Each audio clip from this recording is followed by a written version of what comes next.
जय माई की। आज मैं विशेष रूप से माँ बगलामुखी, माँ प्रत्यंगिरा और माँ ललिता त्रिपुर सुंदरी के विषय में एक बात बताना चाहता हूँ, बात करना चाहता हूँ कि जो लोग भी माँ बगलामुखी, माँ ललिता त्रिपुर सुंदरी या माँ बगला प्रत्यंगिरा की उपासना साधना करते हैं, उन्हें जीवन में डरने की आवश्यकता नहीं होती। आपका डर आप पर हावी होता चला जाता है। आपके विरोधी आपके डर पर ही कार्य करते हैं। जो भी किसी भी प्रकार के प्रयोग करे जाते हैं, वो क्या करते हैं असलियत में? वो आपके डर को बढ़ा देते हैं। और जब आपका डर इतना व्याप जाता है तो वह चीज़ें, वह बातें आपके सामने, आपके सम्मुख में दिखाई देने लग जाती हैं। यदि आप सच्चे भक्त हैं, यदि आप हृदय में माँ के प्रति संवेदना रखते हैं, तो माँ के हृदय में भी आप स्थान रखते हैं। और जब एक बच्चा अपनी माँ के हृदय में स्थान पा जाता है तो उसके उपरांत उसको डरने की आवश्यकता नहीं होती। आज एक बहुत बड़ा और डर बनाया जा रहा है शनि का। इतना बड़ा डर बनाया गया है कि शनि ये कर देगा, मंगल वो कर देगा, राहु ये कर देगा। अरे कुछ नहीं कर सकेगा। तुम माँ के साधक बन जाओ, तुम माँ के उपासक बन जाओ, तुम माँ की शरणागत हो जाओ, तुम माँ के चरणों को की रज को अपने माथे से लगा लो। फिर उसके उपरांत देखना कौन सा ग्रह क्या करता है। कुछ नहीं कर सकता, कुछ भी नहीं कर सकता। ये आज मैं आपको विश्वास देता हूँ, शनि माँ बगलामुखी के सामने कुछ नहीं कर सकता। माँ की शक्ति इतनी बड़ी है, बहुत बड़ी शक्ति। वो स्तंभित कर देती है। जो माँ की उपासना करते हैं उनके अंदर एक अलग प्रकार का आकर्षण व्याप जाता है। वो जहां भी बैठते हैं चर्चा का विषय बन जाते हैं। और सबसे बड़ी हास्यास्पद ये भी बात है कि जब वह चहुमुखी विकास करते हैं तो वह अपने दुश्मन के बीच में भी चर्चा का विषय बन जाते हैं। तो उनको ना चाहने वाले लोग भी सारे दिन उन्हीं को सोचते रहते हैं।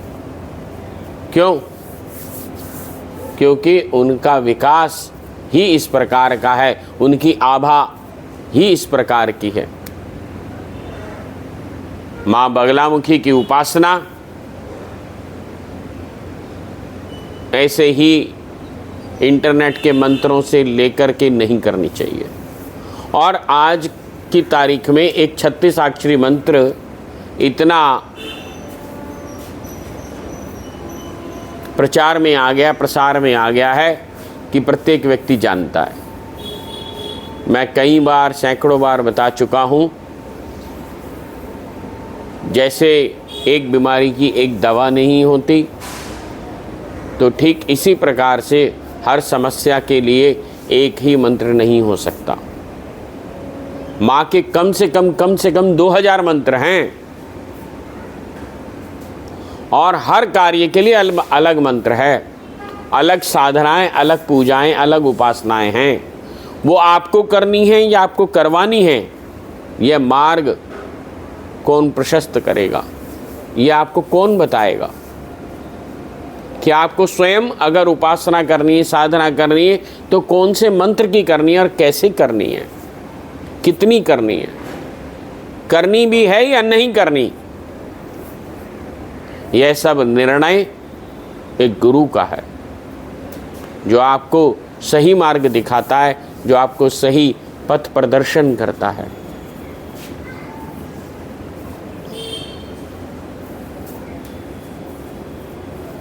गुरु सही माने में वो होता है जो आपके विकास से खुश हो, जो आपकी उन्नति से खुश हो,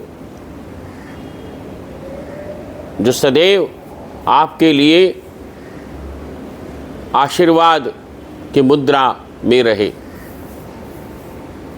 वह गुरु है।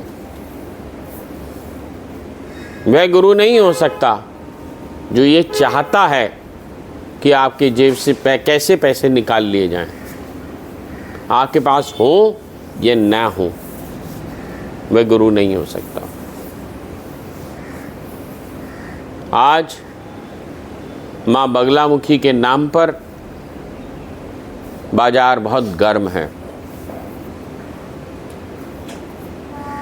लोग अलग अलग प्रकार से व्यापार कर रहे हैं और इसका दुष्परिणाम उनको भुगतना होगा, क्योंकि माँ प्रेम का, श्रद्धा का विषय है, व्यापार का नहीं। स्वामी जी महाराज दतिया ने कभी पैसे लेके किसी का जाप नहीं करा।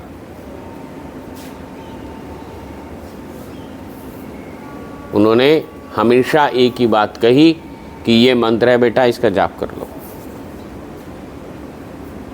बहुत आवश्यक पड़ा तो किसी को बोल दिया कि भी आप इसका जाप कर दो।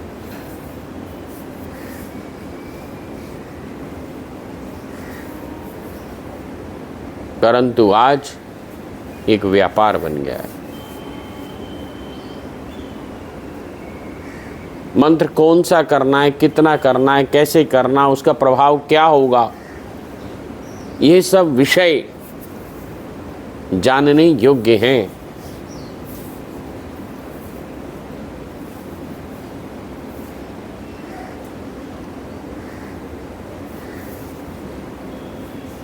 ये श्रद्धा के विषय हैं, प्रेम के विषय हैं। एक छोटी सी घटना बताता हूँ। एक बार डोंगरे जी महाराज वाराणसी में कथा कर रहे थे और लगभग वो हर रोज़ जो थे मंदिर में जाते थे और एक व्यक्ति को वहाँ पर दुर्गा सप्तशती का पाठ करते हुए देख रहे थे। तो 3-4 दिन हो गए जब उन्हें लगातार देखते हुए, तो एक दिन उनसे रहा नहीं गया और वह उसके पास पहुँचे और उन्होंने कहा कि बेटा तू ना ये ऐसे गलत कर रहा है, तू सही ऐसे कर, और तेरा उच्चारण भी गलत है, उस उच्चारण को ऐसे नहीं ऐसे कर। वो करने लग गया। अगली रात्रि में ही, उसी रात्रि को डोंगरे जी महाराज को माँ ने दर्शन दिए। डोंगरे जी महाराज को रात्रि में बुखार हो गया बहुत तीव्र, और माँ ने दर्शन देकर के कहा कि वह श्रद्धा से, प्रेम से चाहे गलत कर रहा था, पर उसके अंदर प्रेम अधिक था और वह कर रहा था। तूने उसे सही और गलत के चक्कर में श्रद्धा से भटका दिया। वो जैसा कर रहा था वैसे ही सही था और मुझे प्राप्त हो रहा था। डोंगरे जी महाराज सुबह उठे, मंदिर पहुँचे। जैसे ही वो व्यक्ति ने देखा, उन्होंने प्रणाम करा और उन्होंने कहा महाराज अब मैं वैसे ही कर रहा हूँ जैसे। उन्होंने कहा ना, तुझे वैसे करने की कोई आवश्यकता नहीं है। तू जैसे श्रद्धा से, प्रेम से, चाहे गलत कर रहा था, कैसे भी कर रहा था, तू वैसे ही करता रहे। और तेरी वजह से मैं कब से ही कथाएं कर रहा हूँ, मुझे कभी दर्शन नहीं हुए, पर तेरी वजह से माँ ने मुझे दर्शन दिए। तो इसका मतलब तात्पर्य क्या हुआ? तात्पर्य हुआ श्रद्धा। प्रेम, सद्भाव, समर्पण। जब आप समर्पित भाव में अपनी माँ को बुलाते हैं, जब आप शिशुवत होकर माँ को बुलाते हैं, जब प्रेम से उसका नाम पुकारते हैं, भले ही वह गलत ही क्यों ना हो, परंतु प्रेम जब होता है तो माँ आशीष देती है, माँ कृपा करती है। आज कहीं व्यापार की वजह से वह प्रेम चला गया है, वह श्रद्धा चली गई है, सिर्फ कर्म रह गया है कि मैंने ये करा और मुझे ये मिलना चाहिए। दुकानदारी हो गई है, हम दुकान पे जाते हैं, उसको 50 रुपए देते हैं, 1 किलो चीनी ले आते हैं। तो ठीक ऐसे ही लोग ऐसे समझने लगे कि हम मंदिर गए, 2 किलो प्रसाद चढ़ाया, बस अब हमारा ये काम हो जाना चाहिए। श्रद्धा कहीं है ही नहीं। जब तक तुम श्रद्धा नहीं रखोगे, जब तक तुम प्रेम की डोर मां से नहीं जोड़ोगे, तब तक कुछ भी संभव नहीं है। प्रेम करना सीखो उससे, क्योंकि सच्चा प्रेम सिर्फ उसी से ही होता है, बाकी तो सब वासनात्मक हैं, शारीरिक संबंध हैं बस। इससे अधिक मैं क्या कहूँ। जय माता।